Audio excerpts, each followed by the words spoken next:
Okay, in this video we're going to be looking at some different properties of powers and exponents. By the way, if you haven't done so already, what you'll probably want to do is print out the worksheet, the assignment for this lesson, because after we talk about these different properties, we're not going to actually do the examples that are provided in these notes. Instead, we're going to focus on the examples that are in your assignment.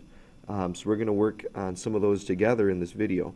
So like I said, you'll want to print those out so that way you'll have those for when we finish these properties. So in your notes, you don't have to write down all the words. The most important thing from each of these is to make sure you have the title of each theorem or postulate. And then after we talk about the title here, we'll look at some general examples, and then we'll also have some specific examples that I'll write down. So you want to make sure that you get those pieces. Now, as far as what you need to know for a quiz or a test, I will never ask you to define or give me an example of the product of a powers postulate, but instead you'll have to know just how to use that particular postulate or how to use the particular theorems. And you'll see what I mean by that when we go over some of the examples from your assignment. But first, let's start with this one. This is called like I said, the product of powers postulate. And what this means is, remember yesterday we talked about the numbers up in the air, we call those our exponents, but the pieces on the ground, we call those the bases. If you're ever multiplying and the bases are the same, what you do is you add the exponents. So if I have b to the m power times b to the nth power, the fact that the bases are the same, I would add those exponents, m plus n. So for example, let's say I have x cubed times x to the fourth. The bases are the same, so to simplify this, I would add the exponents, which would give you x to the seventh. Now people always ask me, well, why is it that we add the exponents? Why wouldn't we multiply the exponents? Well, let's remember from yesterday too that the repeated multiplication definition tells us that x cubed is the same as x times x times x. And x to the fourth is the same as x times x times x times x, which tells us I have a total of 1, 2, 3, 4, 5, 6, 7 x's being multiplied by each other, which is the same as x to the seventh. So that's why, again, when we multiply these, you don't want to have to sit here and write it out. That's why you want to know these postulates, so that way you can have a faster way to get to your answer. So again, with this one, when you multiply it and the bases are the same, we add the exponents. Let's talk about a quotient of a powers theorem. So this states, if the previous one was looking at multiplying and the bases are the same, and we add the exponents, here we're doing the opposite. We're dividing and the bases are the same. So since division is the opposite of multiplication, it would make sense that we would do the opposite here. Instead of add the exponents, we're going to subtract the exponents. So we're always going to subtract whatever the exponent is in the numerator minus the exponent from the denominator. That's important. It's not always the biggest minus the smallest. It's always the top exponent minus the bottom exponent. So for example, let's say if I have x to the 8th power over x to the 6th power. Well, by this theorem, tells us that, well, we would subtract the exponent. So 8 minus 6 is 2, so it would give me x squared. Now, the reason why it works out that way is because if you think about it, x to the 8th power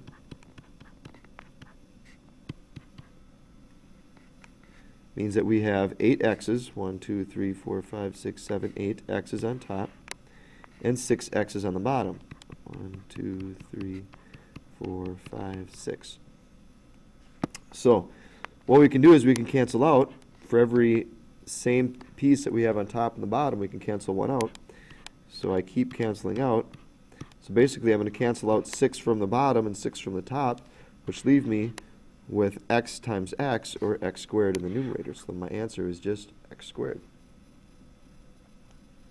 So that's the quotient of powers theorem. So remember with that one again, when you're dividing and the bases are the same, you subtract the exponents. Let's now talk about the power of a product postulate. The power of a product postulate. What that tells us is that if you're multiplying and we have an exponent outside of parentheses there, we can distribute that exponent to be applied to both of those pieces inside of the parentheses. So it'd be a to the mth power times b to the mth power. So an example of this would be as if you had 3x and that whole quantity being cubed. Well, that means both the 3 and the x get cubed. So that would be the same as 3 cubed times x cubed, or 27x cubed.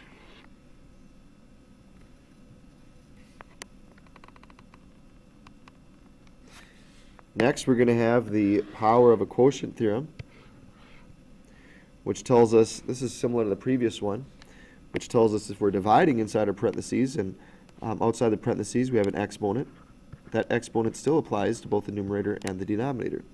It's the same as a to the nth over b to the nth. So for example, let's say if I had 4 over y and that was being squared, well, the square both applies to the 4 and the y. So your answer would be 16 over y squared. So that's the power of a quotient theorem. The next one is called the zero exponent theorem. So that tells us if b is raised to the 0 power, your answer is going to be 1. So anything raised to the 0 power is going to be 1. If I have 3 to the 0 power, my answer is 1. If I have negative 5 to the 0 power, my answer is 1. If I have x raised to the 0 power, it's not 1x, it's 1. If I have pi raised to the 0 power, my answer is 1. I think you get the idea. Anything raised to the 0 power will always be 1. And the last one is called the power of a power postulate.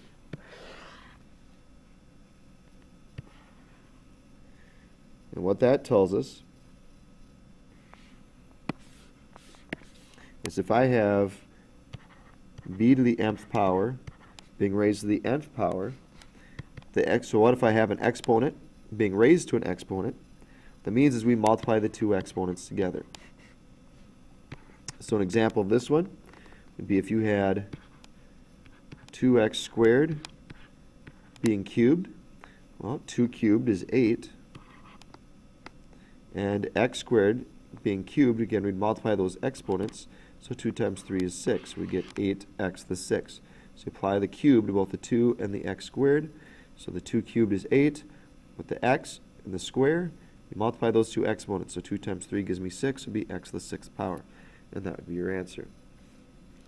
So now let's apply this to some examples that you'd see in your assignment. So like I said, if you haven't done so already, you'll want to print this out. So we're going to look at numbers 3, 7, 15, and then 19 and 23 together. So we're going to look at these 5. So right off the bat here, I see that here I have two numbers raised to an exponent. Notice out these two numbers, 2 squared and 2 cubed. They have the same base. And we're going to leave these in exponential form for all these problems. So for this one, 2 squared times 2 cubed. Well, the bases are the same, so we could add the exponents. So it would be 2 to the 5th power. For the next one, here I have 3u cubed times v to the 4th times 4u to the 4th v squared. Now the 3 and the 4 do not have the same bases. So if they don't have the same base, just normal multiplication applies. So 3 times 4 is 12. And then we would have u, the 3 and the 4, we would end up adding those exponents since we're multiplying. And 3 plus 4 is 7, so that would be u to the 7th. And now we would go to the v's, and have v to the 4th, v squared. Again, add the exponents. 4 plus 2 is 6. So again, when the bases are the same, we add the exponents. The only time that we multiply with exponents is one like number 15, where we have exponents being raised to an exponent. So again, this cube, we apply it to each exponent. Now 2 has an exponent of 1. So I'm going to multiply 3 times each of these. So 2 to the 1st power. So 1 times 3 would give me 2 cubed. and x to the 4th power times, so the 4 times the 3 would give me x to the 12th power. And y cubed, being cubed, will be, well, we multiply these two exponents, so 3 times 3 would be 9. Be y to the 9th. Actually, from here on out, after the first few, for the first few problems, they're going to look like this.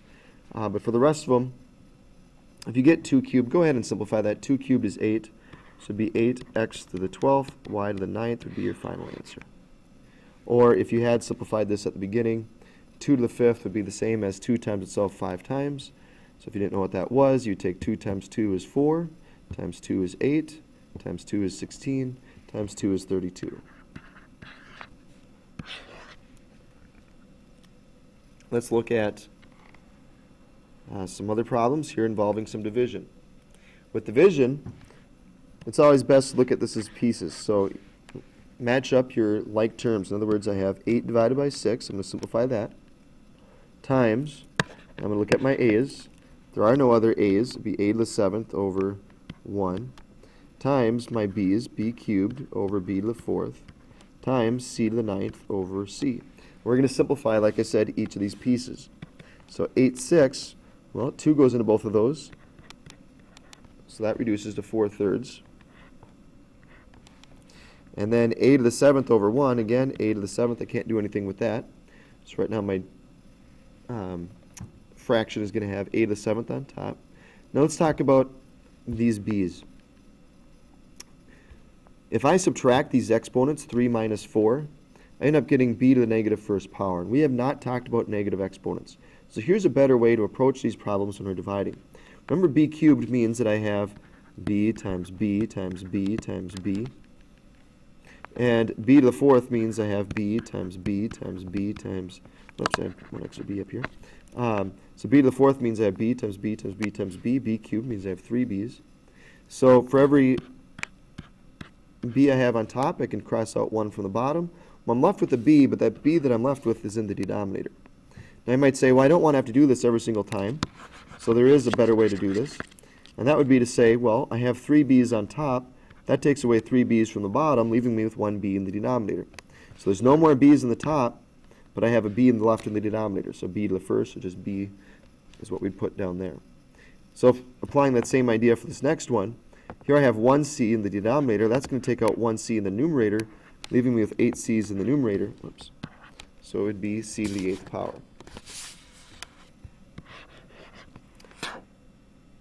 So again, with the problem with division, what we would do is we would break it up into pieces. You don't have to write it out in pieces like this, but it breaks, when you're first learning how to do this, it does make it a little easier so you can see what all lines up with each other. But again, start out with the numbers, see if those can be reduced. They can. And then you just go to each individual variable and see if there's another one that we can cancel out with. Well, a to the 7th again, you couldn't do anything with that. The b's, we had 3 b's on the bottom. I took out 3 b's from the, or we had 3 b's on the top. That took out 3 b's from the denominator, leaving me with just b in the denominator. And the c's, I have 1 c in the denominator. That took out 1 c in the numerator, leaving me with c to the 8th in the numerator. Now what if we have a fraction with an exponent outside of it? The way that I would work on these problems is get rid of the exponents first. So I'm going to square everything in the parentheses. And by everything, I mean everything, the numbers in each of the variables. So this would be 2 squared, or 4, m squared, n squared, p squared. All over, everything in the denominator gets squared. So this would be 2 squared again, which is 4, n to the 4th, p to the 4th, because again what we're doing is we're multiplying these exponents, times p to the 4th times 2 is 8. Well, I see that there's some things I can do to simplify this. First off, the 4's, well, those cancel each other out, because 4 divided by 4 is 1. With the m, there is no other m squared, so that stays on top. With the n's, I see that here's 2 n's on top. Let's take out 2 n's from the bottom, leaving me with n squared in the denominator. Here I have a p squared. That takes out 2 p's from the denominator, which doesn't matter which one I take away from. Let's say if I take it away from the 8, And in the denominator now I have p to the 4th times p to the 6th.